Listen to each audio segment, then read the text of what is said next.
talking about the turning point in the Yosef story. We spoke about Yosef last time. The turning point is, at least, well, a few turning points, but one major turning point is when he interprets Paro's dreams.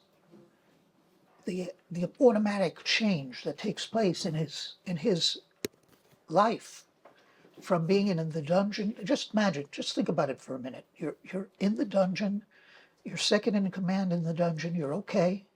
When all of a sudden they come and they grab you out and they dress you royally and they make you look good, and suddenly you're standing before Paro. How to even make that transition must have been very, very difficult. But the question we're going to raise is the one that's on the first page of your handouts. Why is Yosef believed? Why? What is it? Well, here we go. Here's a story. Yosef offers an interpretation to Paro, and Paro accepts it. Why? To complicate matters further is a statement by Chazal, the rabbis, who they take a look at, and we're going to be looking carefully at text today. It says in the first section, it was morning, and his spirit was troubled, talking about Paro.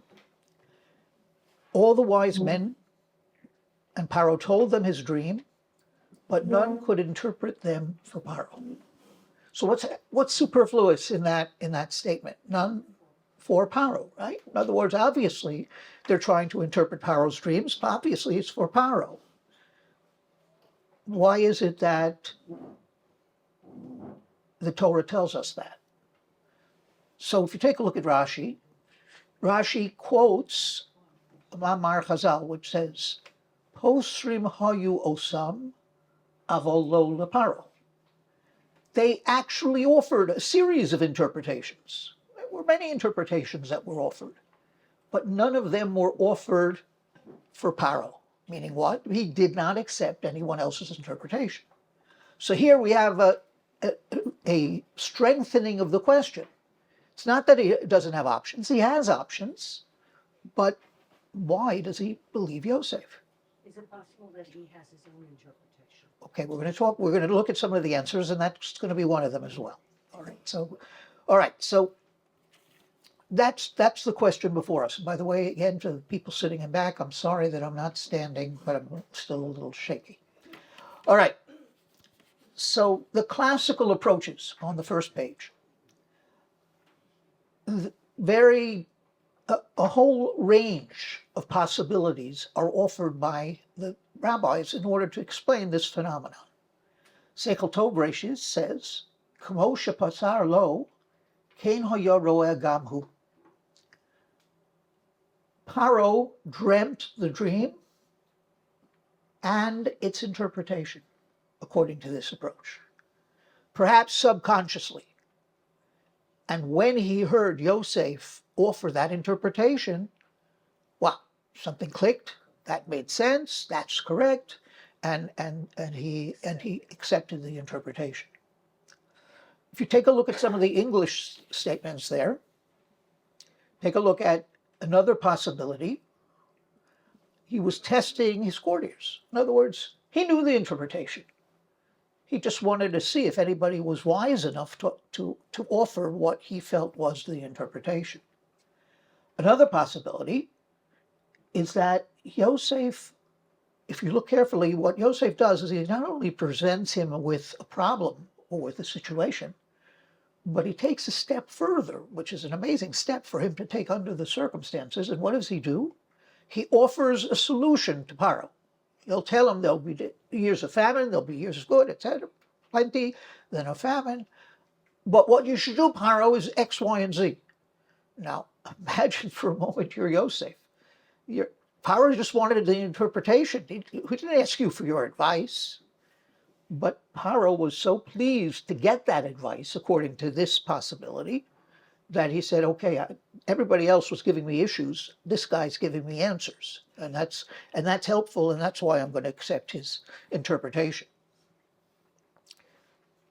There is one last possibility at the bottom of the page, which is offered by Chazal, and that is the interpretations that were offered to Paro by the courtiers, by his men, were all negative.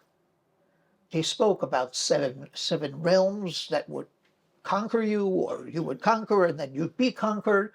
They were all negative interpretations. Paro didn't listen to them, didn't want to accept them. He said, I don't want that to be the interpretation. And finally, when Yosef comes to him with solutions, again, he accepts Yosef. All right, so these are all among the classical suggestions by Chazal as to why Paro believes Yosef over everyone else. But we're going to take a look at text.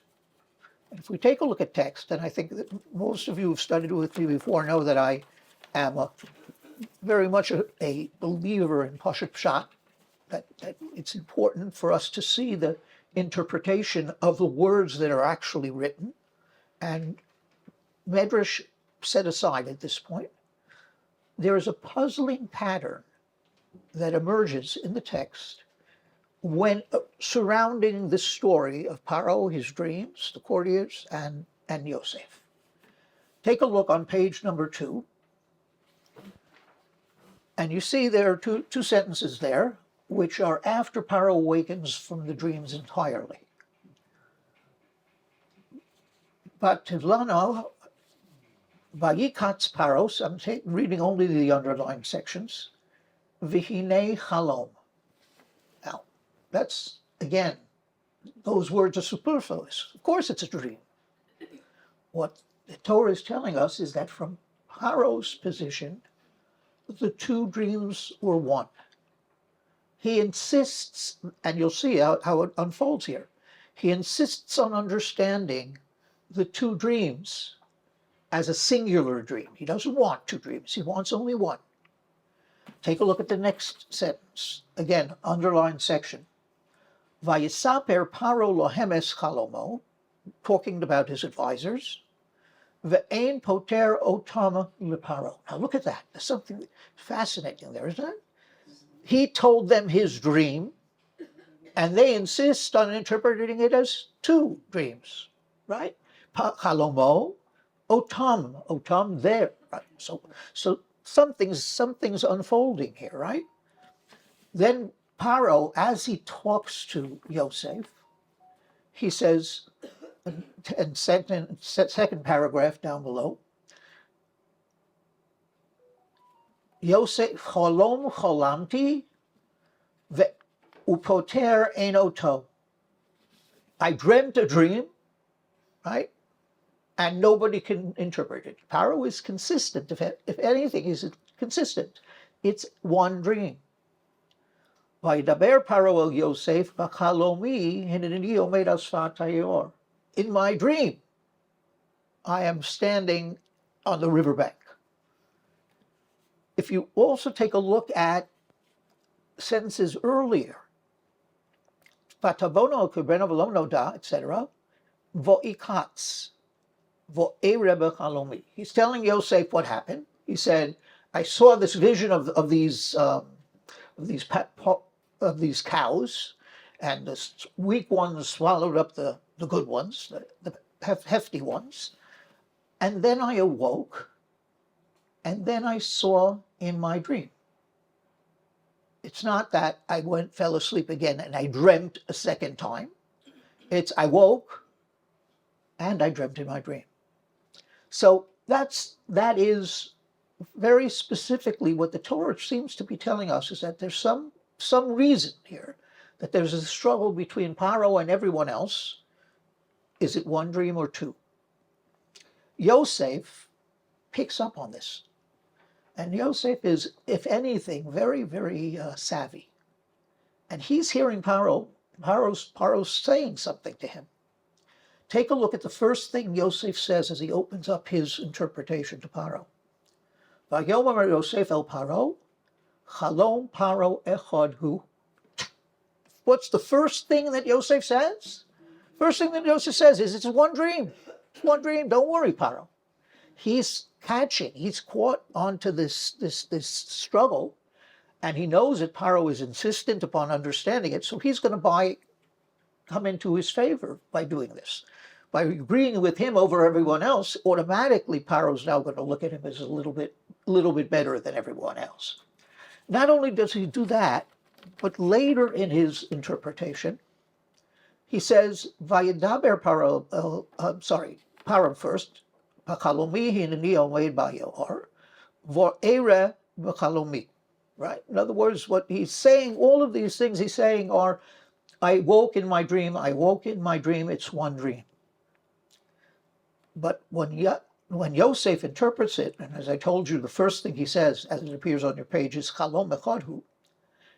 Yosef then returns at the end of his presentation to Paro, and he says, "Va'al hishanos hachalom el Paro pa'amayim, ki nachon hadabar me'im elokim, u'mamaher elokim lasoso."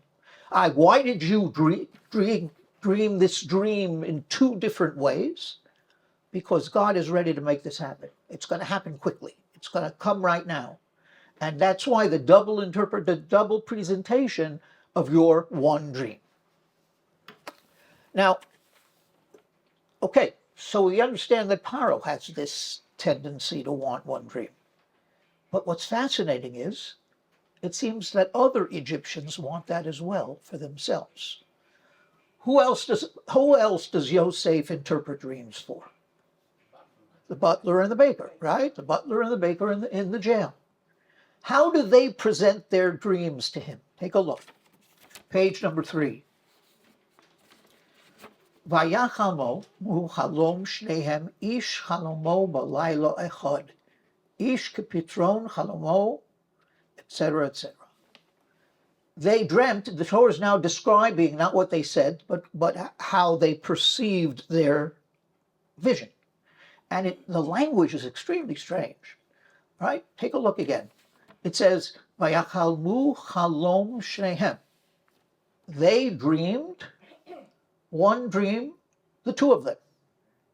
So in other words, now the butler and the baker are coming along and saying, we want this to be one united vision. The two of us dreamt something. We want it to be one vision.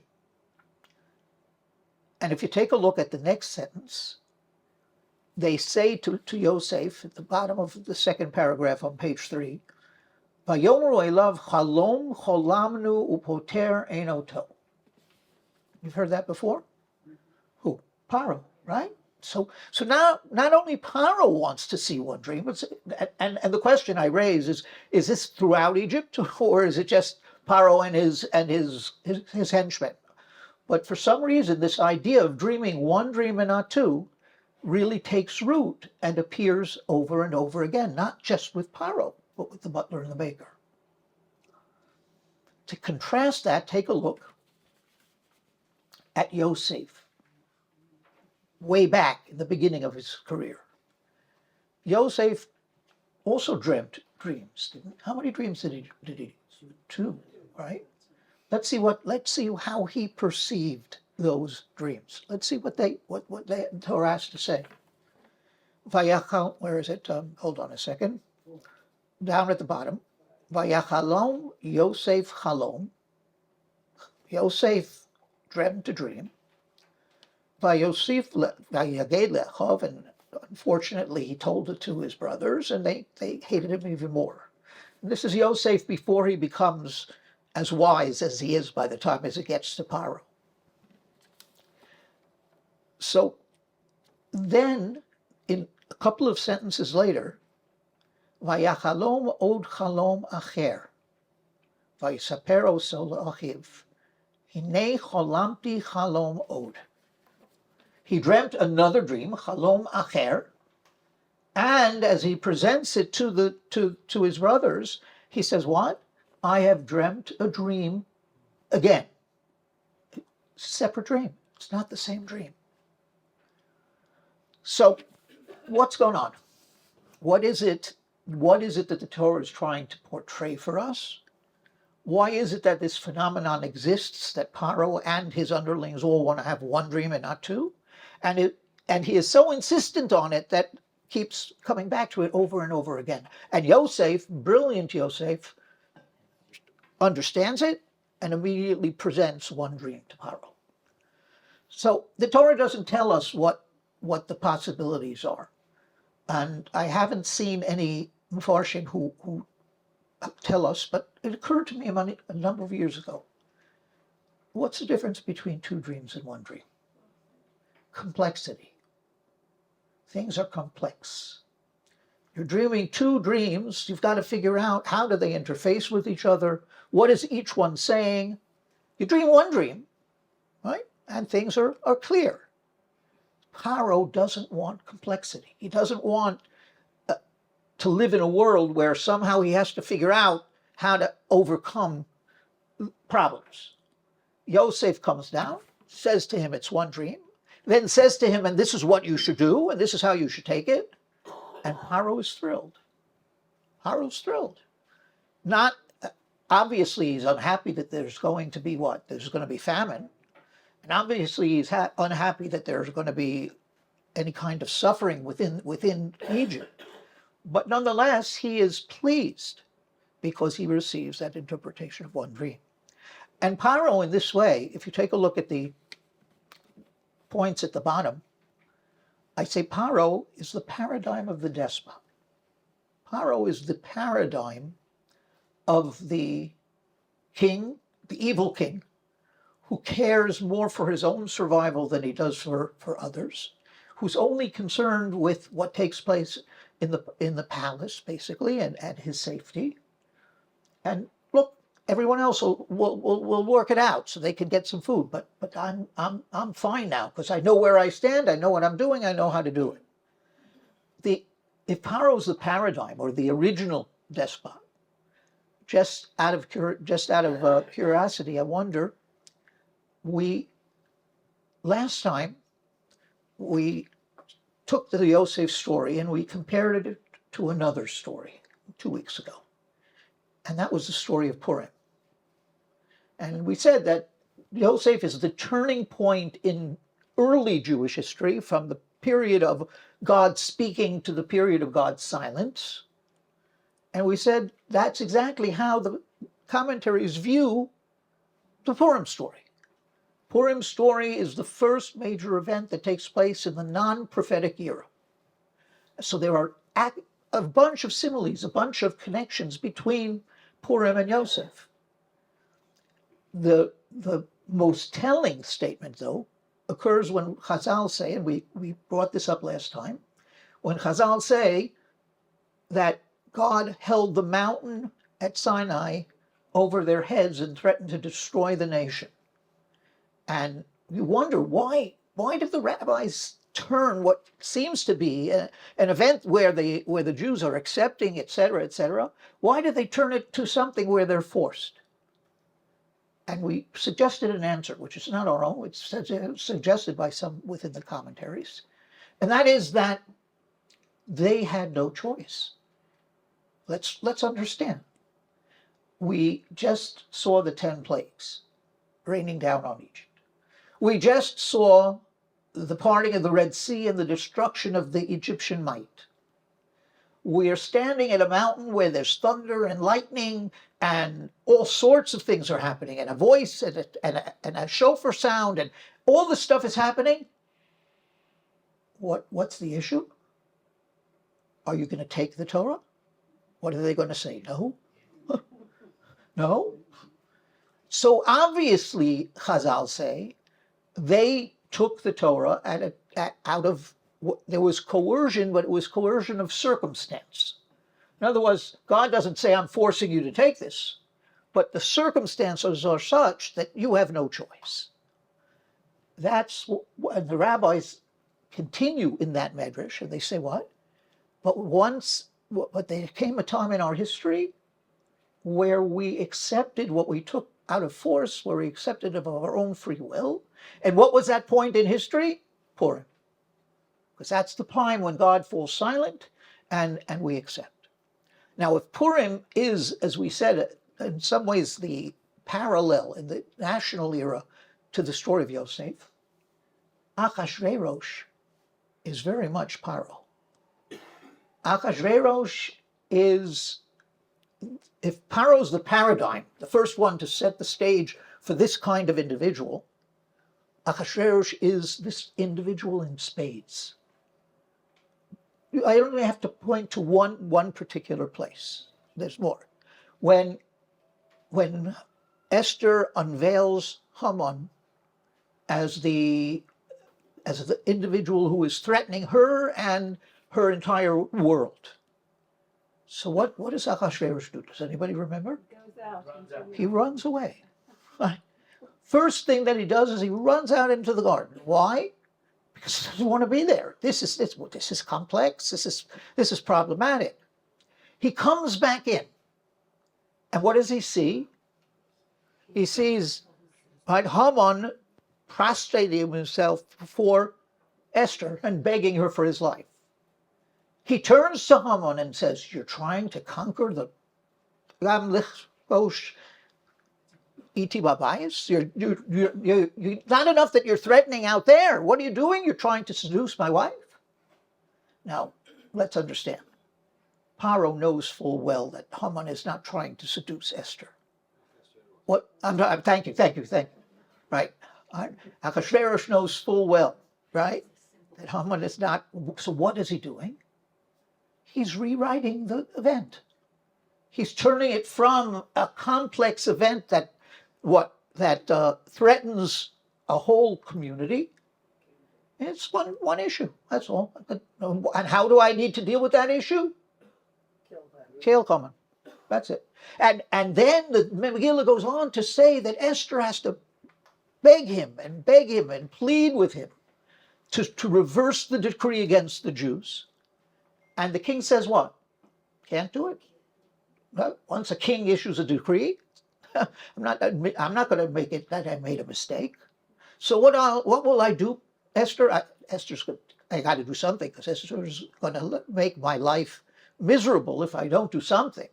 And what's fascinating, part of the miracle of Purim is what? Is that Paro doesn't kill Esther. All right? That Paro is so taken by her that Achashverosh doesn't kill Esther. I'm a little addled. Okay, so and then what does he finally do? And this is where the true evil of this king emerges. He says, "Okay, I'll tell you what you can do. You can defend yourselves. I now will issue an edict allowing the Jews to defend themselves." What am I doing, basically? I'm taking my world, my community, and I'm injecting war, civil war, into the blood will flow through the streets of Shushan, as long as what? As long as it doesn't touch me. As long as it doesn't touch me. And when you see that, then you'll understand, therefore, that what I'm saying is that Achashverosh is Paro in spades.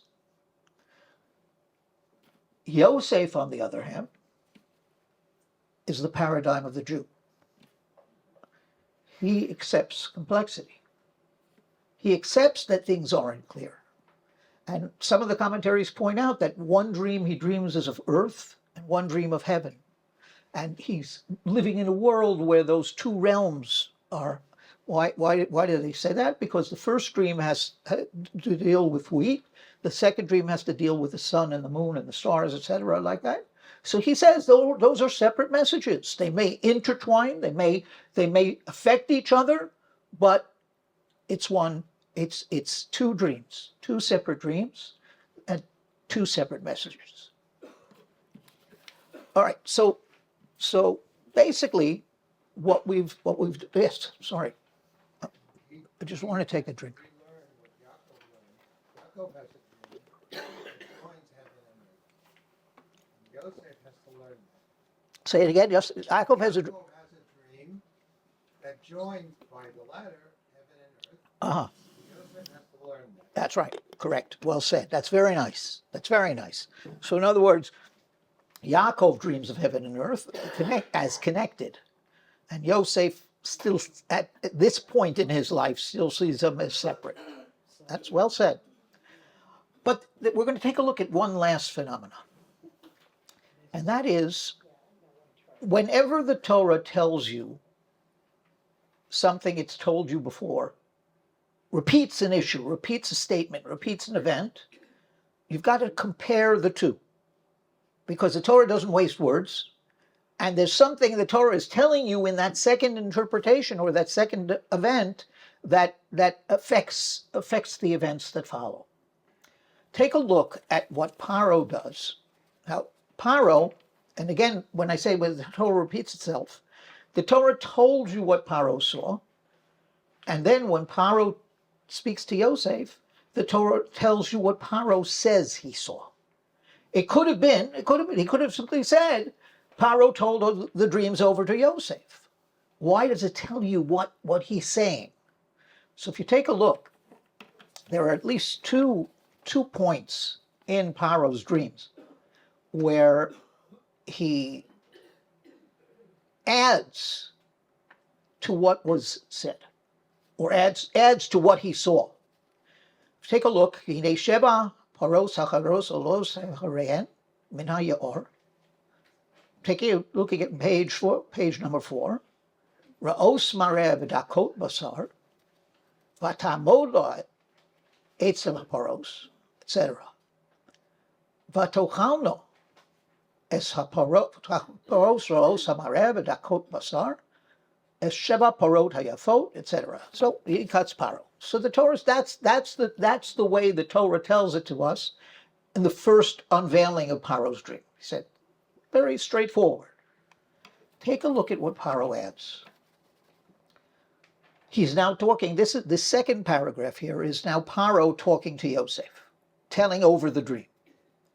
So the first thing he does, he says, I saw 7 horrible cows. Lo ra'isi koheno b'kol Mitzrayim lo ra. It's impossible. Sick cows don't live in Egypt. Right? I never saw a sick cow. And that's frightening. And Vayikatz Paro, he awakens, the Torah seems to be saying, this woke him up. But then he says something else. And this is even more telling. He says, Va'tavona el kirbeno, I'm looking at the last underlined section, the last paragraph on page 4. Va'tavono el kirbeno v'lo noda ki bo el kirbeno u'me'ehem ra bat chila o ikotz. The gaunt cows, the sick cows, swallowed the healthy cows, and that's where the dream stops. But he adds something. He says, Tavatavona el kirbena, the sick cows swallowed up the fat cows, and they didn't change. They remained sick. Why is that telling for Paro? That's it. Again, it's an addition to what was dreamt. So the Torah seems to be saying that Paro can accept one thing. He can accept the possibility that gaunt cows will overcome fat cows. It's not logical, but it can be done. Somehow, in the world, in my world of armies, etc., it's possible that a weaker army can somehow transform itself and overcome even a stronger enemy. But when that happens, what's the result? The weaker becomes strong. Right? In other words, what happens is now there's a new order, right? And the weaker becomes strong. I don't know if any of you, we'll talk a little bit about it at the end, what's happening here in Israel. But over these last few weeks, there's been a turnabout, right? And there's a feeling that Israel is on the ascension, and Hamas and Hezbollah are getting licked. And that wasn't the feeling a few weeks ago. And it's Baruch Hashem. Let's hope that this assumption that the IDF is succeeding. Please God, they should succeed quickly. All right, and it should go. But anyway, so therefore he cannot accept the possibility that the weak cows would swallow the good cows, right, and remain the same. And Yosef, again, understands all of these fears, understands what's motivating Paro, and will interpret it in a way that Paro can accept. What's going to happen is these lean years are going to swallow up the good years. In other words, it's not talking about armies, it's not talking about people, it's not talking about cows. It's talking about what will happen in Egypt vis-a-vis the famine and the plenty. And the plenty will be forgotten because the famine will be so difficult, right? So severe. But, and here I'd like to throw something out. Was Yosef interpreting the dreams truly, or was he giving what he thought Paro would want to hear? All right, we don't know. We don't know. Obviously, certain parts of it, the way he presents it, it's clear that he knows how to present it to Paro. We said, right? One dream. But is there perhaps another subtext to Paro's dream that's a harbinger of things to come? There will be lean cows swallowing healthy cows over the span of history. And those lean cows will never become, until the end of the historical journey, will never become plentiful. What am I talking about? History of a nation that's about to be born in Paro's Egypt, that will overcome Paro's Egypt through God's intervention, but remain who they are. And if we look over the years, our ability to survive, coupled with our ability to maintain our values and maintain who we are, and not change, not become like Paro, that's really been the challenge. The challenge is, in the face of such evil, in the face of such attack, can we survive?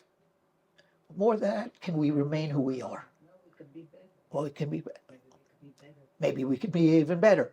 All right, but the point being, they will not see. Paro was seeing these gaunt cows as something horrible, right? He doesn't realize that it's a harbinger of things to come. God is saying to him, 7 lean cows will swallow up the healthy cows. And Yosef doesn't share this with him, but I wonder if Yosef sees it as well. So there's a lot happening here. We've understood Paro a little bit better. We've understood what's motivating him a little bit better, but there's a lot of subtext here that if we continue to probe, I believe we would find additional messages that are coming through. And this last one is really possible. Okay, I'm going to end with just one thought on the Yamim Noraim, all right? Just something to do with the time of the year. It has to do with the blowing of the shofar. In summary, very quickly, the Torah only mentions one shofar sound, and that's the TORAH. The Torah, as part of, associated with Rosh Hashanah.